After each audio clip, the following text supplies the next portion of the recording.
Offload. Oh, that's not happening. All right. We're up here. To police, it was a normal day on the job. Police for the what? Okay. I've got cover, Chief. I got it. Show me your hands, Right here, you, out now. Walk to me, hands up, walk to me, hands up. But for these two, it was anything but that. Darius, Just walk to me, please hands up. don't do this to my daughter. Walk this way. Here's how it went down. LMPD got a search warrant for this house in the Southside neighborhood as part of a drug investigation. Somebody who's suspected of a crime visited. Josh Rose is the attorney for the two people inside at the time of the raid. I represent Roy Stucker and Courtney Brown Porter. Stucker was hired by the home owner to paint the inside. It was our second day of painting. The residence was vacant. I'll play it, Dave. Throw that back on Dave. The carpet had already been ripped out. Relax. It'll be okay, all right? What was that necessary? All that f***ing blacks and Where's windows. my daughter? Okay? Are you really putting handcuffs on my daughter? Relax. They had their 11-year-old daughter with them that day. But you can see what's going on. There was just one problem. These were not the people police were looking for that day. Relax, everybody's okay. They were handcuffed for 30 minutes, approximately 30 minutes. Relax. Just relax and calm down for me. Questioned as if they had done something wrong.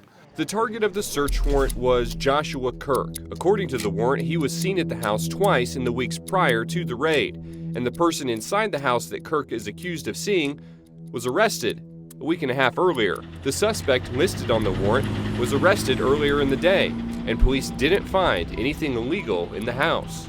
The police had no idea who actually lived in the residence, even before it was vacated.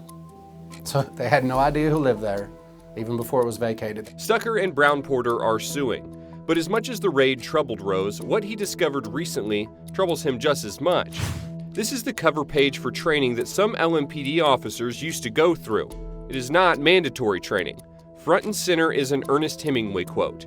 "There is no hunting like the hunting of man, and those who have hunted armed men long enough and liked it never really cared for anything else thereafter." The materials also show depictions of a black man holding a gun and a black man who appears to have been shot in a car. The police are there to protect and serve, not to hunt anyone, and so to me it fosters a culture of an us versus them mentality. LMPD initially said that portion of the training was taken out about a year ago, but then told WDRB it was taken out in 2019, but did not answer any more questions about that training. In a statement, the department said, quote, "The LMPD finds this quote to be completely inappropriate, which is why it is no longer a part of our training materials. The department is working to hire professionals from academia to help drive our academy forward, and one of their primary responsibilities will be reviewing all lesson plans for content." Unfortunately, Metro has not in any way apologized or recognized that something went wrong, not even to the level of a mistake. Police department, if you are in the basement, come upstairs now with your hands up. That lawsuit is still pending in federal court, but Rose said this raid will stick with his clients long after it's over. You know, when something like that happens to you, you never forget it. It changes people's perception of police, of right and wrong. The old classic painting my house. You're all right, dude.